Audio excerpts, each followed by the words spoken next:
والذين أوتوا العلم درجات والله بما تعملون خبير.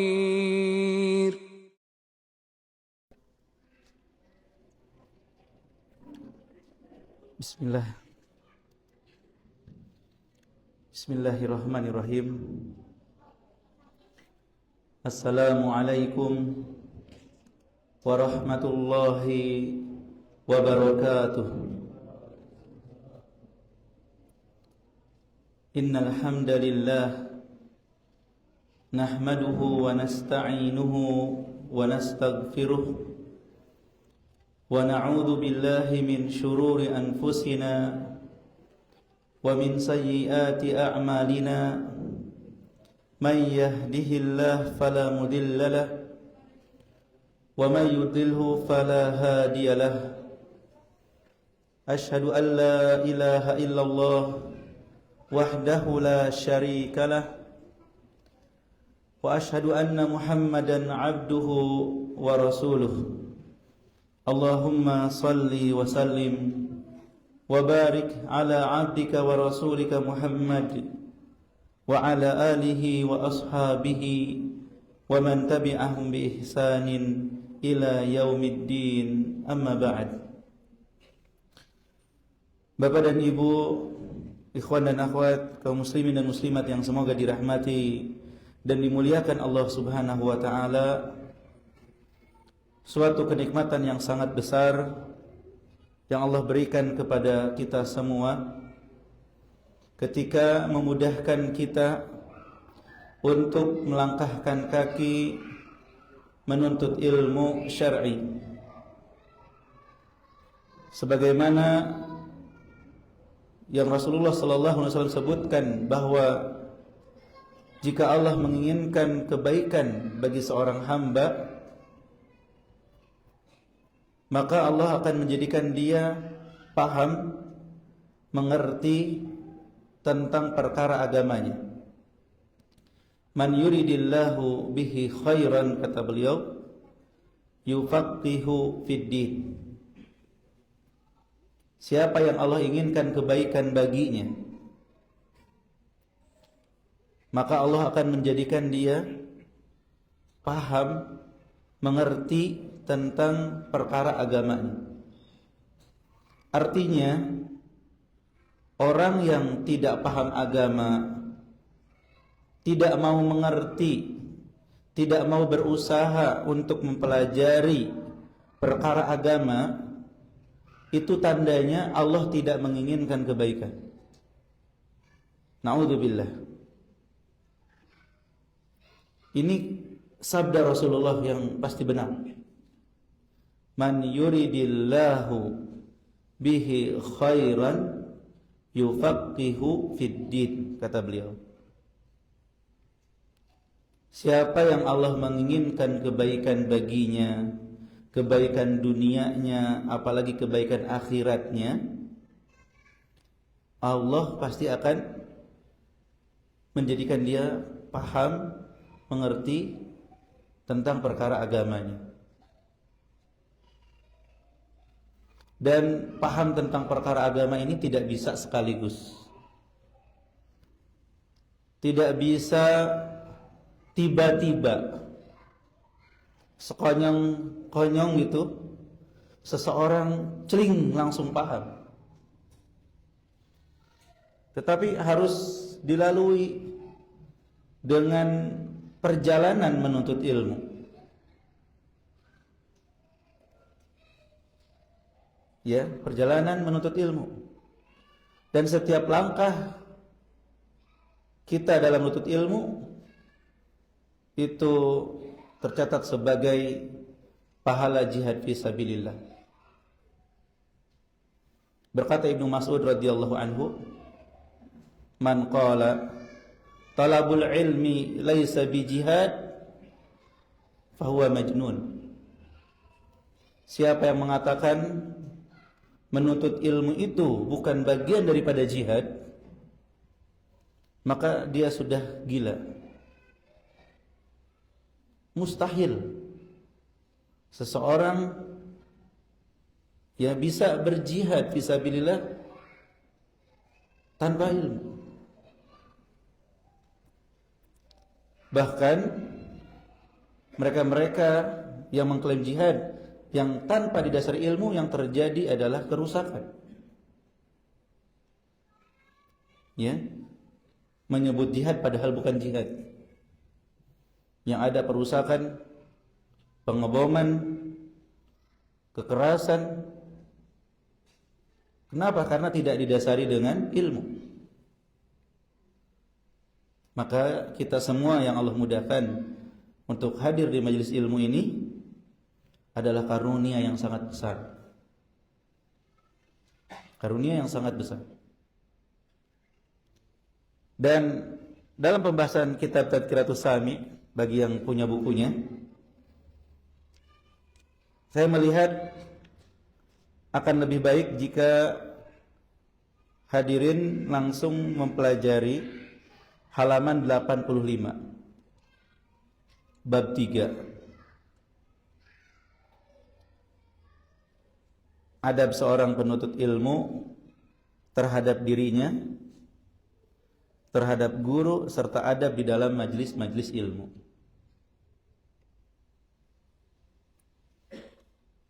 Dan bab-bab sebelumnya itu untuk dipelajari, didalami dan diamalkan oleh pengajar, guru, dan akan disampaikan nanti setelah bab tentang adab penuntut ilmu selesai. Maka kalau kita lihat buku yang ditulis oleh Ustaz Yazid Hafizahullah, adab penuntut ilmu, adab dan akhlak penuntut ilmu, beliau memulai pembahasan dari bab 3 ini, adab seorang penuntut ilmu. Mungkin ada yang punya bukunya, persis pembahasannya dimulai dari situ. Karena untuk siapa? Untuk para penuntut ilmu. Adapun kitab ini, ya, untuk kita semua, dan diawali untuk para pengajarnya. Jadi kita langsung ke 85, dan sekarang kita bahas di halaman 87, adab-adab penuntut ilmu terhadap dirinya sendiri.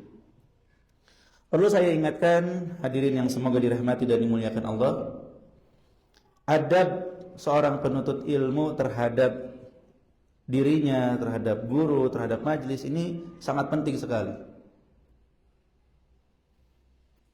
Karena sukses tidaknya menuntut ilmu tergantung pada adab dia.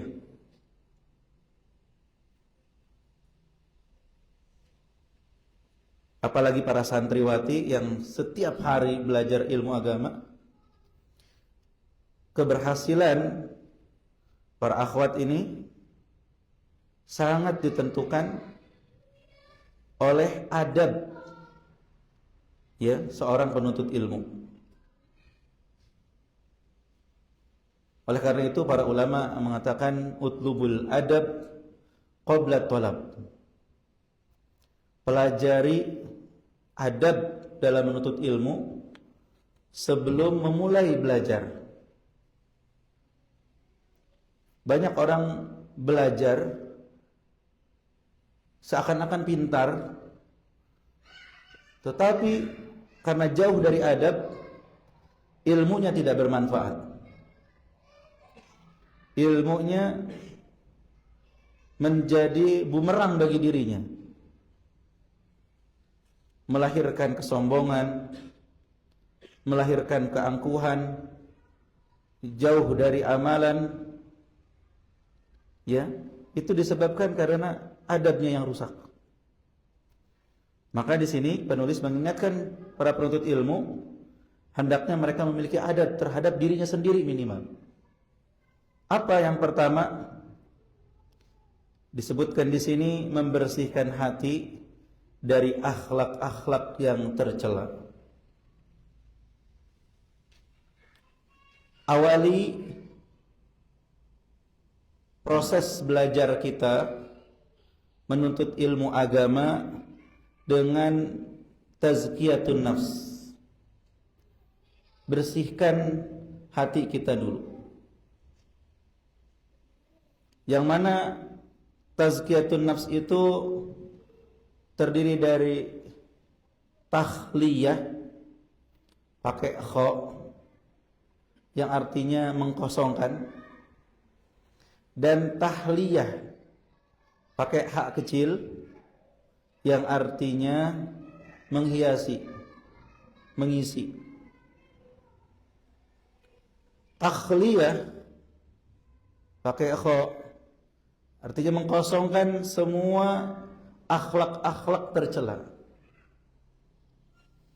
membersihkan hati dari segala bentuk ketidakjujuran, kekotoran, kebencian, hasad atau iri dengki, serta keyakinan dan akhlak yang buruk.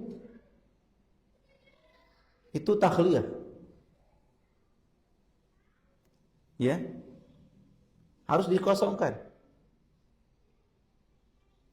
Yang niat belajar, bersihkan hatinya.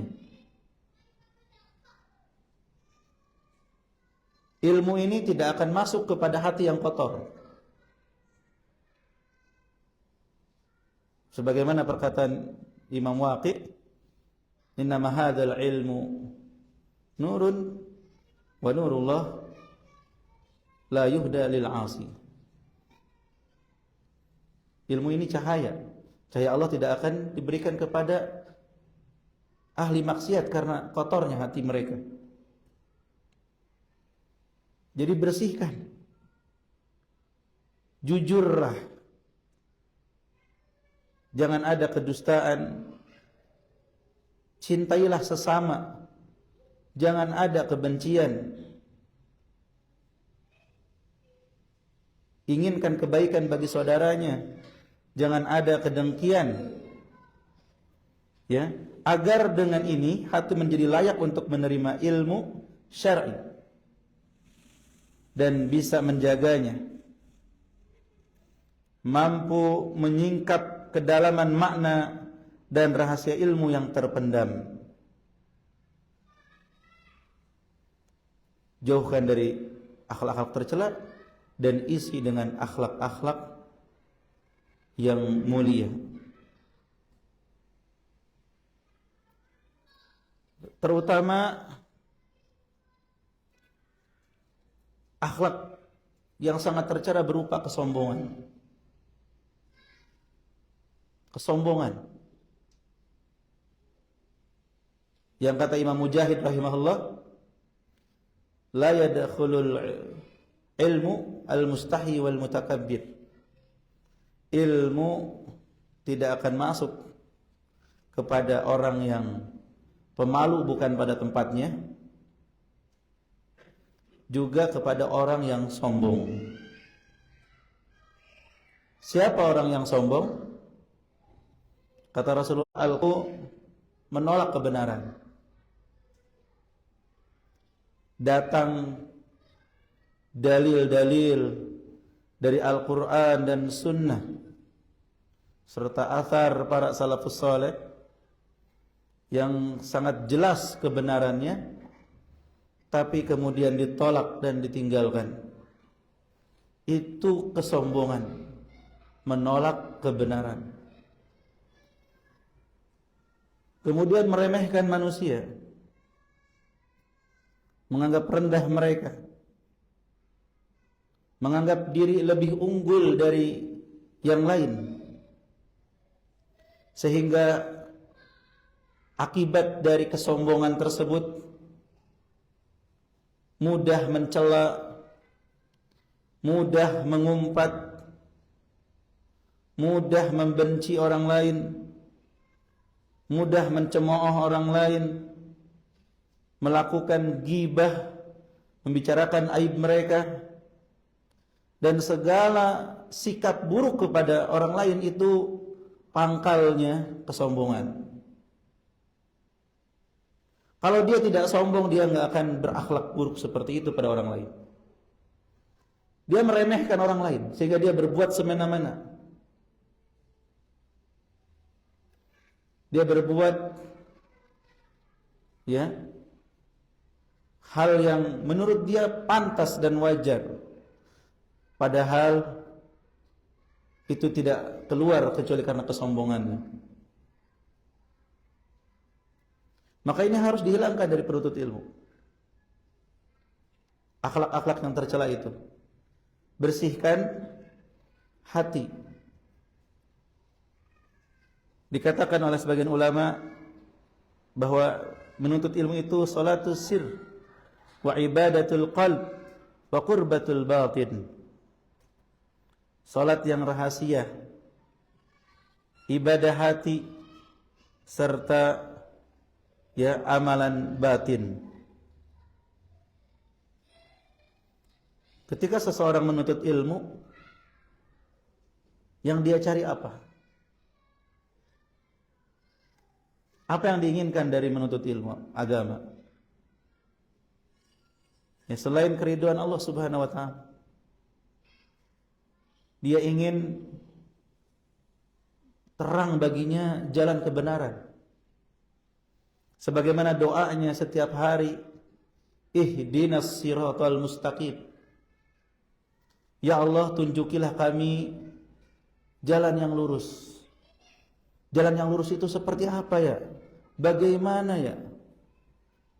Maka dia pun mendekat kepada ilmu agar dia mendengarkan ayat-ayat dan hadis Nabi sallallahu alaihi wasallam serta nasihat dari para ulama. Ya, itu yang dipikirkan oleh seorang penuntut ilmu. Dan sebagaimana salat tidak sah ya kecuali dengan membersihkan badan dari hadas, dan salat itu ibadah anggota badan, demikian juga menuntut ilmu tidak sah kecuali dengan membersihkan hati, karena menuntut ilmu merupakan ibadah hati. Jadi keberhasilan dalam menuntut ilmu ini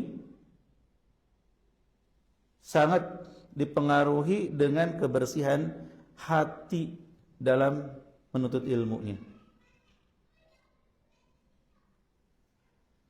Maka dengan demikian kita paham yang sukses dalam menuntut ilmu itu bukan mereka yang sekedar hafal atau juara.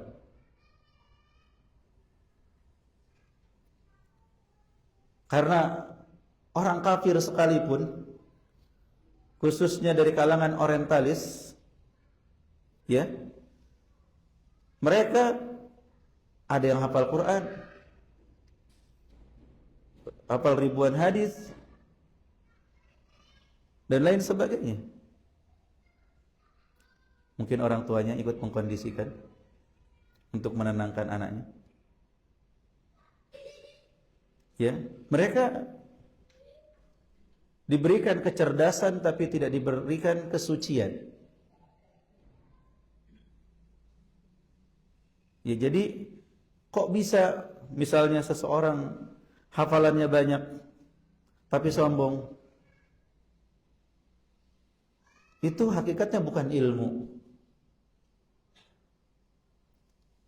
Laisal ilmu, kata Imam Ad-Darimi rahimahullah, an kathratil kutub wal riwayah, walakinnahu nurun yaqdhifuhu Allahu fil qalb.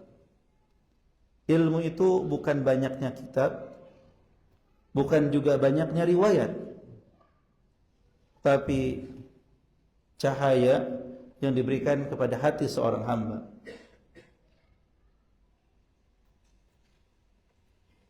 Jika hati dibersihkan untuk ilmu, maka akan muncul keberkahan ilmu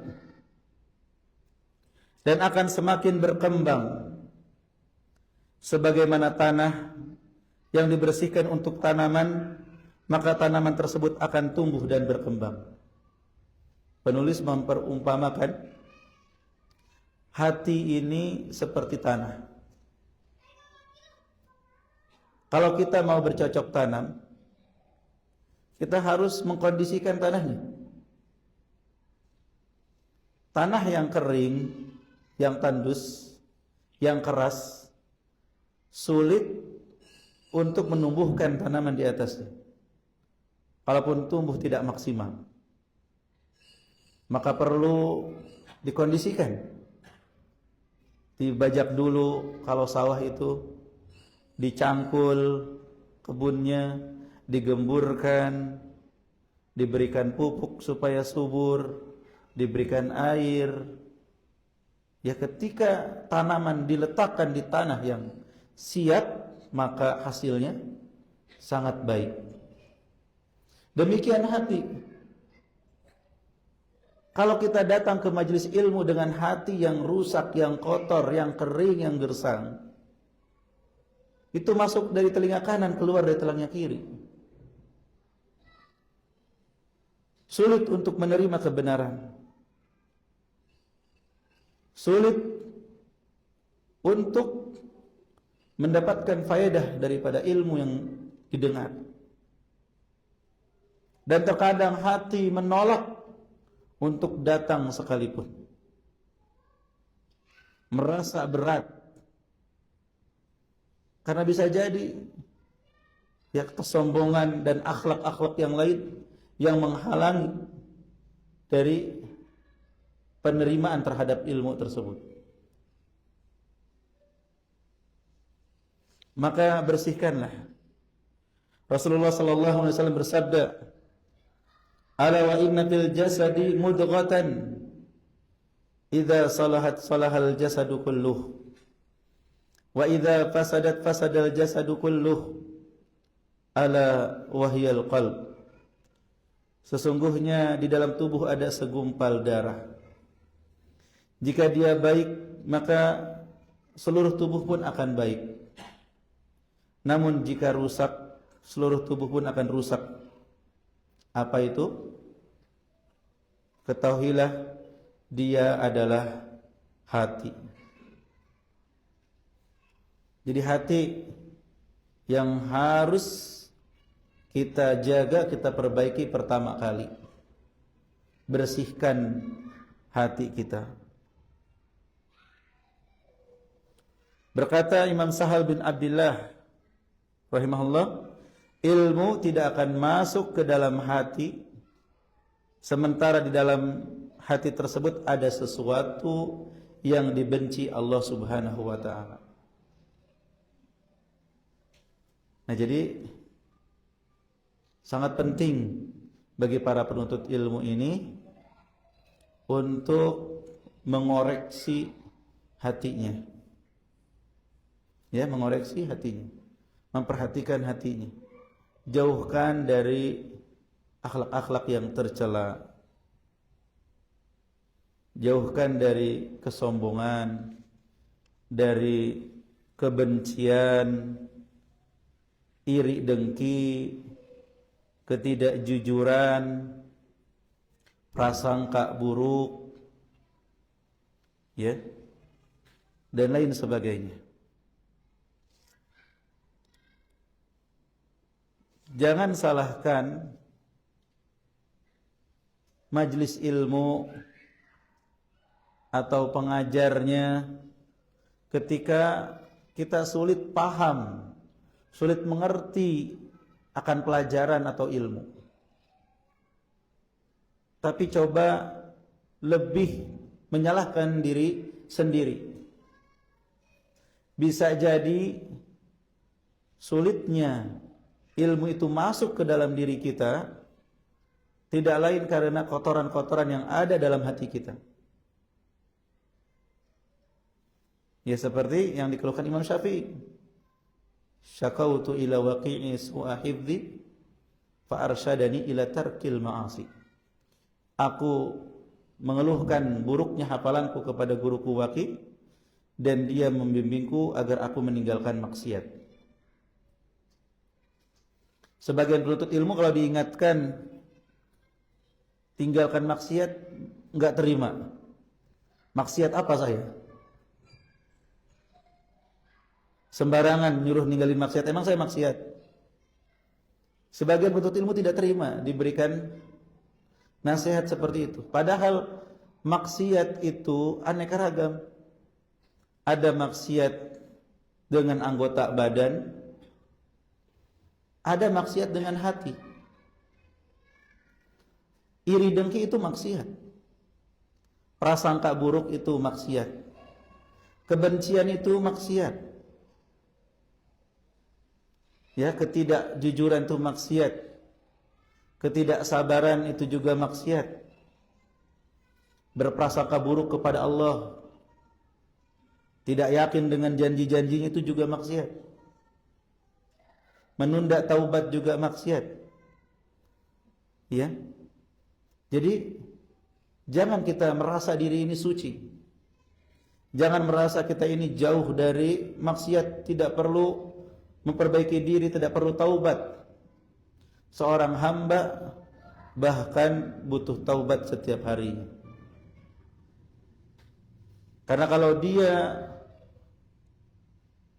terbebas dari dosa anggota badan, mungkin dia tidak terbebas dari dosa lisannya. Dia berbicara semaunya tanpa menyadari menyinggung perasaan saudaranya. Dia mengucapkan perkataan yang dianggap biasa, ternyata sangat besar di sisi Allah. Dan kalau seorang hamba terbebas dari dosa lisannya, bisa jadi dia terkena dosa dengan hatinya. Dan kalaupun dia terbebas dari dosa dengan hatinya, bisa jadi dia lalai atau dia tertipu, merasa diri yang terbebas dari dosa. Ya, maka hendaknya seseorang terus banyak taubat dan istighfar. Bukannya Rasulullah SAW selalu mengingatkan, ayuhan nas, istaghfiru rabbakum wa tubu ilaih, wa inni la astaghfirullaha fil yawm aktar min 70 marrah. Wahai manusia, beristighfarlah dan bertobatlah kepada Allah. Sesungguhnya aku beristighfar dalam setiap harinya lebih dari 70 kali. Kita ucapkan astagfirullah, kita ucapkan bertaubat kepada Allah, ya, karena itu lebih selamat. Kemudian yang kedua, halaman 88, hendaknya seorang penuntut ilmu memperbaiki niat dengan senantiasa memerangi hawa nafsu. Menuntut ilmu itu kan ibadah. Dan ibadah tidak akan diterima oleh Allah kecuali dengan niat yang ikhlas dan dengan ittiba kepada Rasulullah sallallahu alaihi wasallam. Maka niat yang baik dalam menuntut ilmu syar'i adalah dengan cara pertama mengharapkan wajah Allah, mengharapkan balasan dari Allah Subhanahu wa taala, berjumpa dengannya, melihat wajah Allah. Yang kedua, berusaha mengamalkannya. Kita tidak menuntut ilmu, tidak belajar baik di majelis taklim ataupun di pesantren kecuali untuk bisa mengamalkan ilmu yang kita pelajari ini.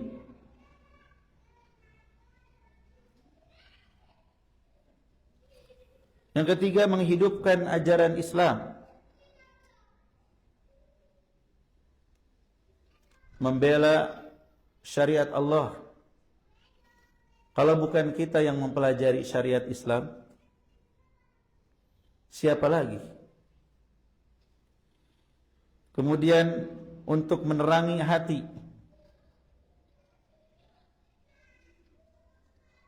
agar terhindar dari kegelapan.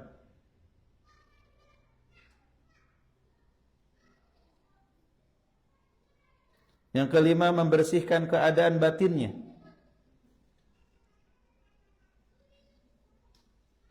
agar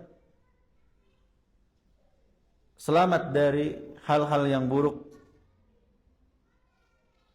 ya, dari sifat-sifat tercela.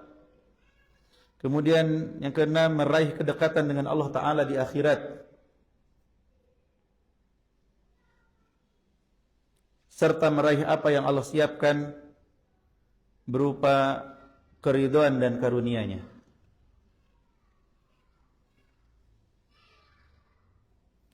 Ya, jadi niat yang baik dalam menuntut ilmu disebutkan dalam kitab ini untuk mengharapkan wajah Allah, untuk bisa mengamalkannya, menghidupkan ajaran Islam, menerangi hatinya, membersihkan keadaan batinnya, meraih kedekatan dengan Allah Ta'ala di akhirat, serta meraih apa yang telah Allah siapkan berupa keridhaan dan karunia-Nya. Atau kita simpulkan ingin masuk surga. Kenapa kita menuntut ilmu? Kita ingin masuk surga. Kita ingin masuk surga. Dan tadi disebutkan dalam hadis, man salaka tariqan yaltamisu fihi ilman, sahalallahu lahu bihi tariqan ilal jannah. Barang siapa yang berjalan menuntut ilmu, Allah akan mudahkan baginya jalan ke surga.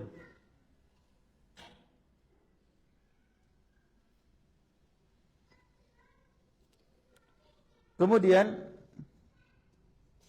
dalam sebuah riwayat Imam Ahmad pernah mengatakan, al-ilmu la ya'diluhu syai' liman akhlasat niyatuhu. Ilmu tidak ada yang menandinginya. Ilmu itu tidak ada tandingannya bagi yang niatnya ikhlas. Ya, jadi kalau niat kita ikhlas, ilmu itu benar-benar luar biasa, nggak ada tandingan. Fasuila kaifa ikhlasuhu. Maka beliau pun ditanya, bagaimana ikhlas? Bagaimana ikhlas menuntut ilmu? Qal ayyan wiya li raf'il jahli an nafsihi wa an ghairihi. Ikhlas dalam menuntut ilmu itu adalah dia meniatkan untuk menghilangkan kebodohan dari dirinya dan menghilangkan kebodohan dari orang lain. Supaya dirinya nggak bodoh dalam masalah agama. Mungkin pinter masalah dunia, tapi dalam masalah agama, kalau nggak belajar kita akan tetap bodoh. Maka kita pun hadir menuntut ilmu supaya kita tidak bodoh. Dan bukan hanya untuk diri kita sendiri, setelah kita dapat ilmu, kita ingin menghilangkan kebodohan dari orang lain. Dari keluarga kita, istri dan anak kita, orang tua kita, kerabat kita, juga dari masyarakat sekitar kita. Kita ajak mereka untuk bersama-sama menuntut ilmu. Nah, kalau itu niatnya, insya Allah kata beliau, ilmu itu nggak ada tandingannya. Nggak ada capek sedikit, nggak hadir ngaji.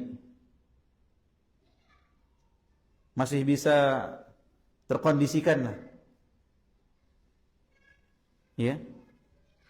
Malas sedikit, nggak hadir ngaji, nggak ada. Akan tetap semangat. Karena niatnya ikhlas. Tapi kalau niatnya nggak ikhlas, ya, walaupun nggak ada alasan, akan dicari-cari alasan untuk tidak hadir. Kalau tidak ada niat yang benar, tidak ada niat yang ikhlas, maka menuntut ilmu itu sangat berat. Ya, bukan lagi tidak ada tandingannya, tapi terkalahkan oleh apapun juga. Maka tanya diri kita, sejauh mana keikhlasan ini? Ada nggak niat kita untuk menghilangkan kebodohan dari diri kita?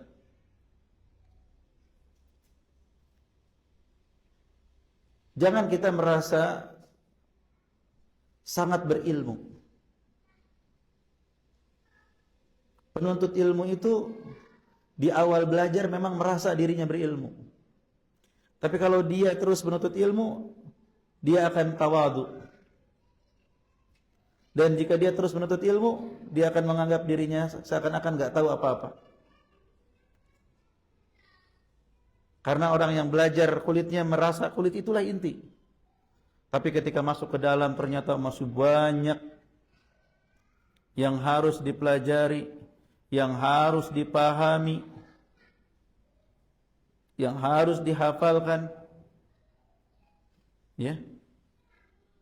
Terutama ilmu-ilmu yang menyangkut keseharian kita dari bangun tidur sampai tidur lagi. Ternyata masih banyak hal yang belum kita kuasai. Dari doa-doa, dari zikir-zikir, dari amalan-amalan. Ya, sekiranya kita sibuk untuk menguasai hal tersebut, ya tentu itu sudah sangat membutuhkan energi dan waktu.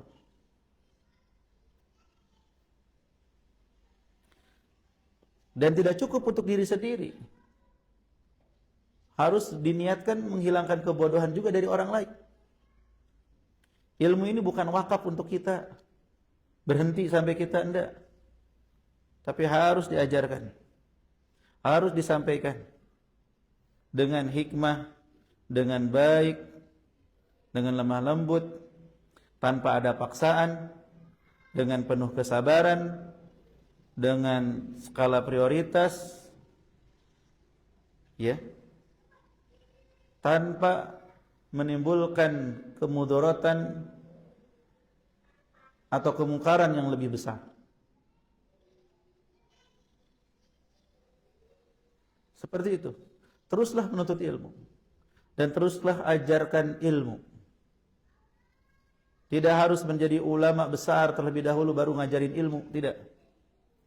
Tapi sampaikan ilmu yang sudah kita kuasai walaupun sedikit. Enggak jauh-jauh. Pada keluarga kita dulu, kerabat, ya, tetangga, dan